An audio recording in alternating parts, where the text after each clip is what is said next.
welcome back to the What's Cooking program. Thank you. Thank you very much. Michael, would you sit down, please? You're not on the show. Just sit down. Thank you. Yeah, I've heard that. We're live across America. This is Jack Roberts. That's Paul Stern. It's the What's Cooking show. And our next guest is going to talk about Indian cooking. Do you like Indian food, Paul? Indian food not only is Indian cuisine. There you go. Indian food. What some kind of, if you will, ignoramus? No, Indian cuisine. It's something Indian cuisine. That, I understand you're a little snobbish, so let's call it Indian cuisine. Well, actually, we have a restaurant called Gaylord's, which is quite good, and it's very upscale when it comes and to what is that one in Brentwood, something called the Pit? What is it? Taste of India, the Clay Pit. The Clay Pit, yeah. That's a good Great one. Restaurant. Of course, there's a lot of great buffet restaurants that featured Indian cuisine, and they do it rather economically, which is always a nice thing to kind of mention. Well, our next guest has written a book called A Modern Indian Cookbook. His name is Hari Nayak, and he's on with us right now. Good morning, Hari. How are you? Good morning. How are you, sir? Thanks for being with us. We appreciate it very much. What are the basics, if you will, for those that are not familiar with Indian cuisine? What are some of the dishes that we should be aware of that we might want to try? Some of the basic. When I think about Indian food, it's all about flavor. Some people tend to think Indian food is spicy, but it doesn't have to be spicy. When I think about Indian food, it's all about flavor, bold flavor. And some of the common dishes that is available in Indian restaurants all over the United States are the curry-based dishes, the chicken tikka masala, the tandoori chickens. But what we have tried to create in our book here is we've tried to modernize Indian cooking. We tried to simplify using basic cooking techniques and not your elaborate 20 to 25 ingredients which typically Indian recipes have. So we have tried to incorporate some of the Western ingredients that are already available for us here. So that's what you can find in my book. And these are dishes that people can prepare at home? Yes, absolutely. It's people, home chefs, professional chefs can get ideas from the book, the recipes. It's kind of Indian-influenced cuisine. It's Indian flavors, bringing Indian flavors into world cuisine, whether it's French cooking. So it's not your typical Indian recipes that you will find in the book. Now, I don't want to show my ignorance here, which Paul reminds me that I do quite often, but are there any dishes that include beef? Yes, actually, beef is not very traditionally... Well, my question is the obvious question, because it was my understanding in the religion, especially in in India, the cow is a sacred animal. How does that compute? Yeah, Hinduism, it's actually the beef. A cow is a sacred animal. So I'm a Hindu myself, but I've been a chef for 15 years. I eat beef. I know chefs who are Hindus who have who are very strict vegetarians or don't eat beef, who actually cook beef, they taste beef, and they spit it out. But, I have included beef recipes in my book. In India, it's a big, diverse nation. We have Hindus, we have Catholics, we have Muslims.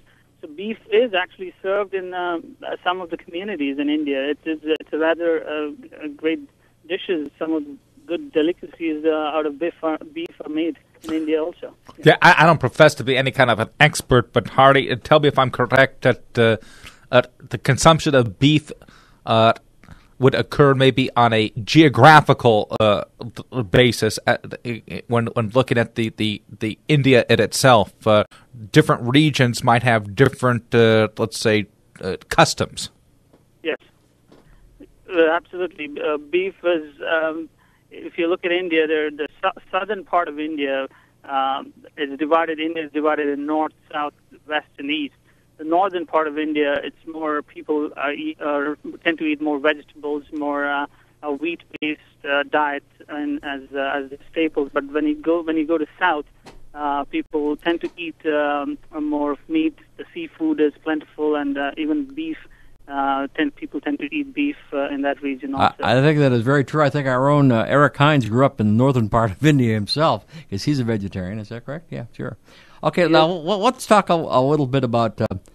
I was living under a myth, and probably it was my misunderstanding. I had the impression that most Indian food was spicy.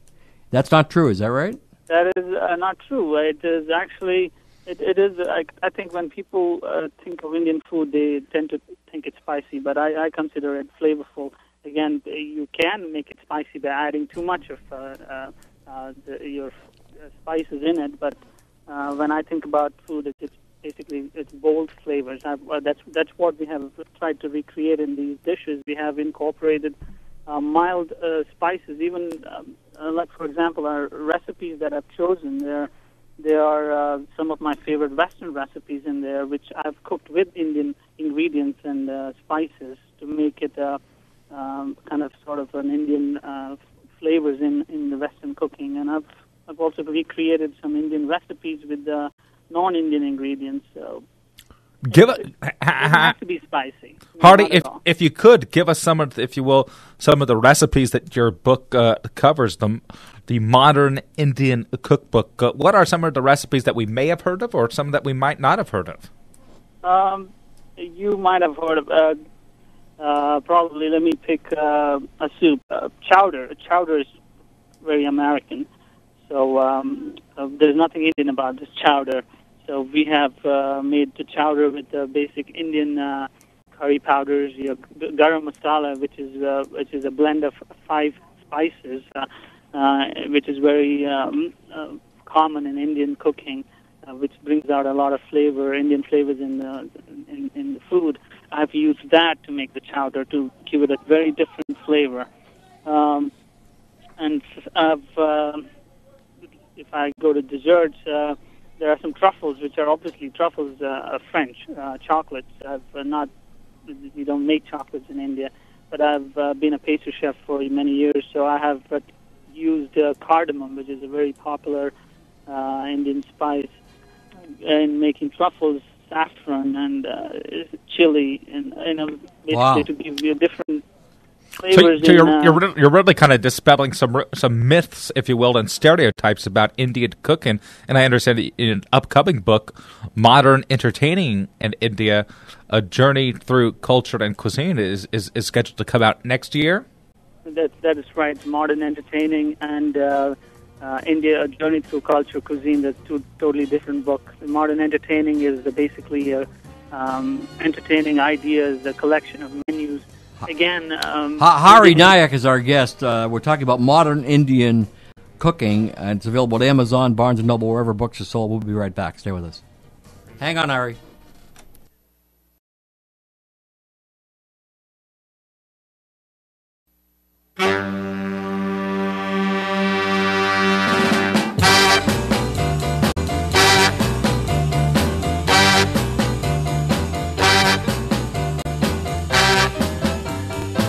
Welcome back to the What's Cooking program. CRN Digital Talk Radio, NRN, the National Radio Network. I'm Paul Stern. In for Michael Horn today is Jack Roberts, our executive producer. We're talking about modern Indian cookbook. On the line with us is Hari Nayak. He's the author of this cookbook about Indian cuisine and modern Indian cooking. And again, we're getting an education today here on the What's Cooking program. Hardy, if people want to get more information on your book, Modern Indian Cooking, and your upcoming books as well, is there a website that people can go to? Yes, absolutely.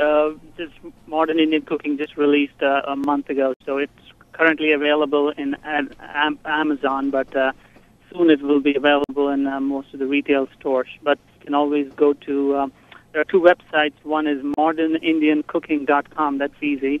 You could you can read more about the book. There are sample recipes.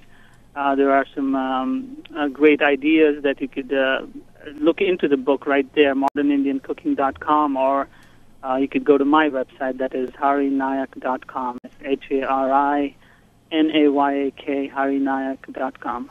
Hari Nayak, our guest. We're talking about modern Indian cooking. Hari, I thank you very much for your time. I wish you much luck. Again, Amazon, Barnes & Noble, modernindiancooking.com, right? Yes, that's right. Thank you, Hari. Good luck to you.